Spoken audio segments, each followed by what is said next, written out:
네, 안녕하세요. 오늘은 플라톤의 국가 2권부터 4권까지의 논의를 검토해 보도록 하겠습니다. 2권부터 4권까지는 소위 개인 국가 유추와 관련된 정의론이 전개되고 있습니다. 우선 논의의 시작이 어떻게 되는지 한번 살펴보도록 하죠. 자, 지난 시간에 우리는 1권 마지막에 소크라테스와 그 대화 상대자들이 일종의 정의와 관련된 일종의 아포리아 상태에 빠져 있는 상태로 마무리됐다고 하는 점을 발견했습니다. 글라우코는 자 2권 초반에서 이제 새로운 소크라테스에 대해서 새로운 요청 사항을 제기하고 있습니다.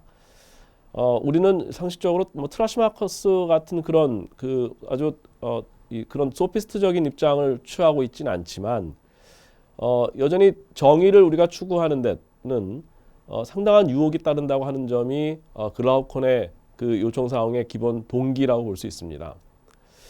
글라우콘은 어쩌면 우리들의 상식적인 생각을 대변해서 소크라테스로 하여금 좀 더 강력하게 우리가 정의를 추구해야 되는 이유와 근거를 제시해 달라고 하는 그런 요청을 제기하고 있습니다. 글라우콘의 입장은 이런 것입니다. 우리는 대부분 때로 정의를 추구하기도 하고 어떤 경우는 정의를 회피하기도 하지만 추구하는 경우라고 하더라도 우리는 마지못해서 정의를 추구하는 경우가 많다라고 하는 점이고요. 두 번째는 정의를 추구하고 있긴 하지만 사실은 우리가 트라시모쿠스가 이야기한 것처럼 대단히 그 강력하게 힘을 발휘할 수 있는 사람이 못 되기 때문에 일종의 차선으로서 다 같이 그렇게 강력한 자가 되지 못한다고 하는 차원에서 차선으로서 정의를 추구하고 있는 것이 아니냐라고 하는 점이고요. 마지막으로는 설령 우리가 정의를 추구하지만 정의 그 자체로서 그것이 좋다고 하는 정의 자체가 좋음이라고 하는 그런 가정하에서 정의를 추구하는 것이 아니라 부정의를 행함으로써 부과되는 어떤 불이익, 예컨대 처벌이나 다른 사람으로부터 듣게 되는 어떤 나쁜 평판이겠죠. 그런 것들을 모면하기 위해서 이제 정의를 우리가 추구하지 않느냐라고 하는 점입니다.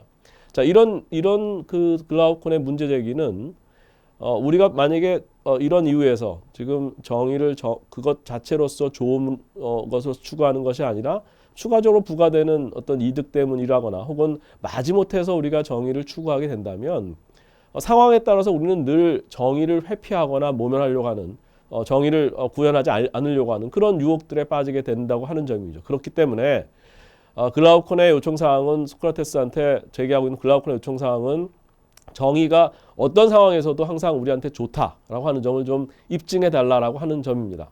글라우콘의 문제 제기에 대한 소크라테스의 대응은 다소 좀 엉뚱한 제안이라고 여길 수도 있는 국가 개인 유추라고 하는 그런 제안을 내놓습니다. 자, 개인의 정의가 무엇인가라고 하는 것을 이해하는데 해석하는 데 대단히 어려움이 있으니까 개인보다는 규모가 큰 국가에서 그 원리가 무엇인지를 찾아내고 그것을 개인한테 적용시켜 보자라고 하는 그런 취지의 그 제안입니다.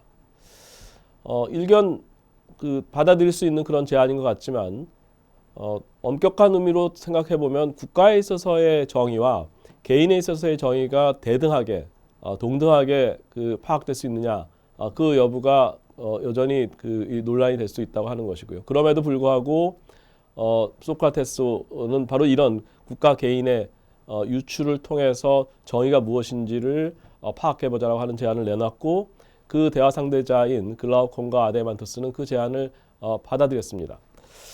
이런 제안이 얼마나 타당한 것인가 또 그것을 수용한 이 사람들은 왜 이것을 수용했는가라고 하는 것을 한번 여러분들이 고민해 보는 시간을 가졌으면 좋겠습니다. 소크라테스와 지금 글라우콘 아데만토스는 적어도 정의가 무엇인지를 파악함에 있어서 국가에서의 정의가 무엇인지를 파악하는 것이 관건이 될 수 있다라고 하는 점을 받아들인 것이고 바로 그런 전제 하에서 정의로운 국가가 무엇인지를 먼저 만들어내보자라고 하는 것을 첫 번째 단계로 삼았습니다. 자, 한 가지 우리가 여기서 이 상기해야 될 그 요소는 이 사람들이 지금 정의로운 국가를 만들m에 있어서 진행하고 있는 이 작업은 전형적으로 말로 만든 국가라고 하는 점입니다. 그래서 이상 국가를 만들어 놓고 그 이상 국가 안에서 정의가 무엇인지가 파악이 되면 그 정의의 그 원칙을 추출해내서 그것을 이제 개인한테 적용해 보겠다라고 하는 점이죠. 이 작업의 첫 번째 단계는 우선 최소한의 국가를 먼저 만들어 보는 것입니다. 최소한의 국가는 의식주라고 하는 인간의 기본적인 욕구를 충족시켜야 되는 그런 의식주의 내용을 국가라고 하는 공동체 안에서 서로 분업을 통해서 진행하는 것을 목표로 하고 있죠. 한 가지 여기서 이제 글라우코는 이런 의식주의 충족만이 인간의 욕구를 충분히 충족시킬 수 있는 것이 아니라고 하는 문제 제기를 하고 있고요. 바로 그런 의미에서 사치나 어느 정도의 여유 이런 부분들을 감당할 수 있는 그런 경제적인 부가 국가 안에 필요하다라고 하는 점을 제기하고 있습니다. 자, 경제적인 부가 필요하다면 그 다음에 제기되는 문제는 이 국가가 어떤 고립돼서 외롭게 동떨어져 있는 국가가 아니라 다른 국가와 근접해 있는 국가라고 하는 것을 상정해 놓고 있기 때문에 이런 경제적인 부를 온전하게 보호할 만한 또 그래서 주변국으로부터 어떤 안전을 유지할 만한 그런 수호자 계급이 필요하다고 하는 점이 다시 주목받기 시작했습니다. 바로 이런 점을 고려한다면 수호자 계층의 존재가 필수적인 것이죠. 한 가지 이제 제기되는 문제는 바로 이런 수호자 계급의 존재는 한편으로는 외적을 방어한다고 하는 그런 기능을 잘 수행한다는데 필요한 조건이지만 또 다른 한편으로는 바로 이 수호자 계급만이 유일하게 폭력을 독점하고 있는 그런 계층이기 때문에 동료 시민들에 대해서 어떤 폭력을 행사할 수 있는 것 이런 우려를 이제 불식시켜야 될 그런 필요성이 대두되게 됐다고 하는 점입니다.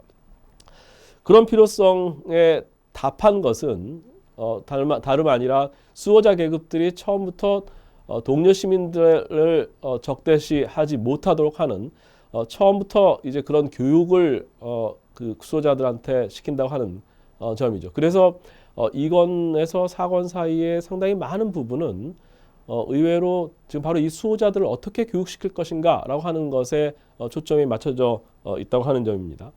한 가지 우리가 고민해야 되는 이 부분은 바로 이 교육 안에는 우리가 상식적으로 수용하기 어려운 수준의 아주 엄격한 통제, 또 아주 대단한 수준의 국가의 검열, 뿐만 아니라 어떤 이 거짓말까지도 교육의 내용에 포함시키고 있다고 하는 점이죠. 한편으로는 수호자들을 탄생시킨 이유 그리고 수호자들을 교육시키는 이유가 특정한 아까 말씀드린 것처럼 동료 시민들한테 이제 해를 끼치지 못하도록 하는 바로 그런 목적을 달성하기 위해서라고 하는 그런 측면에서는 교육의 내용을 지금 이해할 수 있겠습니다만 바로 이런 교육이라고 하는 측면에서 지금 이런 식의 엄격한 통제와 검열 그리고 거짓말을 포함하는 것을 우리가 수용할 수 있겠느냐. 더군다나 바로 이 국가는 가장 정의로운 국가를 만들겠다고 하는 것인데 바로 그런 정의로운 국가의 교육이 바로 이런 것들을 우리가 수용하기 어려운 그런 것들을 포함시키는 것을 용인할 수 있느냐 하는 문제가 이제 남겨져 있습니다. 자, 그럼에도 불구하고 이제 이런 로고폴리스를 만들려고 하는 이런 이 취지는 여전히 이제 궁극적인 목적이 있었죠. 무엇이었냐면 이 국가에서 가장 훌륭한 국가를 만든 다음에 그 국가에서 어떤 정의가 무엇인지의 그 원리를 추출해내고 바로 그 원리를 개인한테 적용해 본다라고 하는 그런 유추 프로젝트의 진행 과정이기 때문에 그 과정에서 나타나게 되는 여러 가지 불합리한 것들을 어느 정도 우리가 좀 용인해둘 필요는 허용해줄 필요는 있다고 보여집니다. 그럼에도 불구하고 그런 허용이 얼마나 정당한 것인가라고 하는 것은 우리가 논의의 대상으로 삼을 법합니다. 자, 다시 이제 유추 프로젝트의 내용으로 가서 생각을 해보도록 하겠습니다. 자, 두 가지 문제를 우리가 제기해 볼 수 있습니다. 첫 번째는 유추의 프로젝트를 우리가 받아들여서 가장 훌륭한 국가에서 지금 정의가 무엇인지를 찾아내는 이 과정이 제대로 이루어지고 있느냐라고 하는 문제입니다. 무슨 말씀이냐면 지금 이 사권의 중간 부분에는 훌륭한 국가가 완성됐다라고 그 합의를 하고 그러면 여기에서 정의라고 하는 것이 무엇인가라고 하는 그 원칙을 찾아내는데 소크라테스와 그 대화 상대자들은 과연 이 훌륭한 국가에서 정의가 무엇인지를 찾아내는지 상당히 애를 먹고 있습니다. 그런데 방법은 어떤 식으로 진행되고 있는지를 우리가 좀 살펴볼 필요가 있는데, 자, 가장 훌륭한 국가이니까 거기엔 분명히 지혜 요소가 있을 테고, 또 거기엔 분명히 아까 그 수호자 계급이 존재할 테니까 용기가 있을 테고, 또 각 계급들은 누구는 통치를 하고 누구는 통치를 하지 않을 텐데 그런 통치와 피통치와 관련된 것들을 스스로 이해하고 그걸 따를 만한 그런 절제 요소가 있을 것이다. 그래서 이런 내용들을 지금 훌륭한 국가 안에서 하나씩 이 매칭을 시켜놨는데, 과연 정의라고 하는 것은 분명히 이 훌륭한 국가 안에 반드시 있어야 되는데 정의는 어떤 특징하고 이 국가 안에서 발견되는 어떤 특징하고 매칭이 될 것이냐라고 하는 것이 이제 관건이 되는 것이죠. 그래서 만약에 정의라고 하는 것이 지금 어떤 특정한 지금 아까 말씀드렸던 지혜의 특징 그리고 용기의 특징 또 절제의 특징하고 다른 특징이 존재한다는 것을 바로 정의하고 매칭 시키게 되면 그러면 이 국가 안에서 정의가 어떻게 규정되는지를 우리가 발견해낸 셈이 됩니다. 그런데 한 가지 이제 제기될 수 있는 문제는 과연 지금 이 국가는 네 개의 주덕이라고 하는 이 네 개의 덕만 존재하는 것이냐? 만약에 네 개가 아니라 그 이상의 덕이 존재한다면 또 이 국가 안에서 발견되는 다른 특성을 정의가 아닌 다른 것하고도 연결시킬 수 있는 소지가 생기는 것이죠. 자, 그래서 지금 우리가 한번 곰곰이 따져봐야 될 문제는 여러분들한테 제가 제기하고 싶은 문제는 지금 이 가장 훌륭한 국가 안에서 정의를 찾아내는 그 과정이 논리적으로 이 타당한 것이냐, 합리적인 것이냐라고 하는 것을 한번 고민해 보기 바랍니다. 그럼에도 불구하고 지금 이 사람들이 지금 소크라테스를 포함한 이 사람들이 동의하고 있는 점은 이 훌륭한 국가에는 네 개의 덕이 존재하고 그 네 개의 덕을 각각을 특징 지을 수 있는 그런 특성은 하나씩 연결될 수 있는데 정의라고 하는 것은 다름 아니라 각 계층이 각자가 자기 일을 하는 것 이것 이외에는 다른 특징하고는 연결시킬 것이 없다. 이런 가정하에서 이제 그 정의가 무엇인지가 결정이 됩니다. 자, 그래서 이런 결정이 얼마나 우리가 받아들일 수 있는 것인지를 한번 검토해 보라고 하는 것이 제 제안이고요. 자, 그런 그 정의에 대한 규정을 우리가 받아들이고 난 다음에 지금 진행해야 될 작업은 뭔가요? 다시 이 원칙을 찾았으니 개인한테 적용하는 것입니다. 개인한테 적용한 것의 내용을 살펴보면 각자 세 계층이 각자 자기 일을 하는 것이 정의라고 규정이 됐으니까 자, 개인의 경우에도 마치 세 개의 부분이 존재한다면 세 개의 부분이 각자 자기 일을 하는 것을 정의라고 얘기할 수 있다고 하는 점입니다. 자, 그랬을 때 이제 세 개의 부분을 이성과 기계, 욕구 이 세 개의 부분으로 규정을 했고요. 그것을 이제 그 원칙을 적용하자면 이성과 기계, 욕구가 각자 자기 일을 해야 되는 것. 조금 더 기술적으로 이야기하자면 이성이 제대로 판단을 하고 그 판단하는 것을 이제 욕구에 대해서 지배를 하고 그리고 그 욕구의 지배를 바로 기계의 도움을 받아서 한다. 이성이 기계의 도움을 받아서 자신의 욕구를 지배하는 것 그것이 결국은 정의다 라고 하는 것으로 이제 최종적인 결론에 이르게 됩니다. 자, 어떻게 보면 이런 결론은 애초에 예상했던 결론하고 다소 결의가 있습니다. 애초에 예상했던 결론이라고 하는 것은 자, 이건 처음에 글라우컨의 문제 제기는 우리가 어떻게 사는 것이 정의로운가 라고 하는 점이었습니다. 그래서 정의로운 행위를 하는 것, 정의롭게 사는 것은 어떤 경우에도 어떤 경우에도 좋기 때문에 어떤 유혹이 오더라도 그것을 물리치고 정의롭게 살 수 있는 그런 이유를 찾아달라고 이야기를 했는데 결국 나온 최종적인 결론은 우리 영혼의 세 부분들 간의 관계로 규결되었습니다. 그래서 이성이 기계의 도움을 받아서 욕구를 지배한다는 것 이것으로 이제 규결된 것인데 자, 이런 결과는 이제 몇 가지 의문점을 제기하게 합니다. 첫 번째는 대단히 이제 내적으로 규정되어 있는 영혼의 부분들 간의 관계로 규정되어 있는 이런 정의관이 우리가 상식적으로 생각하게 되는 그런 외적인 우리 행위에서의 정의와 통하는 것인가 하는 점입니다. 그래서 소위 이성 지배적인 사람이죠.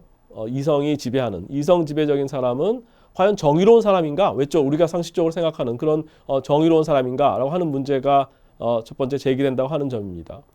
소크라테스는 여기에 대해서 당연히 그렇다라고 주장합니다. 예컨대 이성이 자기의 욕구를 지배하는 사람은 상식적으로 우리가 생각하는 정의, 근데 거짓말을 하지 않고 남의 것을 훔치지 않고 세금을 정확하게 속이지 않고 내고 이런 외적인 행위로서의 정의로움을 당연히 준수하는 그런 사람으로 여기고 있습니다. 그렇지만 한 가지 우리가 되짚어야 되는 문제는 소위 내적으로만 규정되어 있는 정의관, 이성이 지배하는 그런 정의관이 과연 외적인 것에 대해서도 동일하게 우리가 생각하는 기준에 미칠 것인가라고 하는 점은 여전히 남아 있는 문제입니다.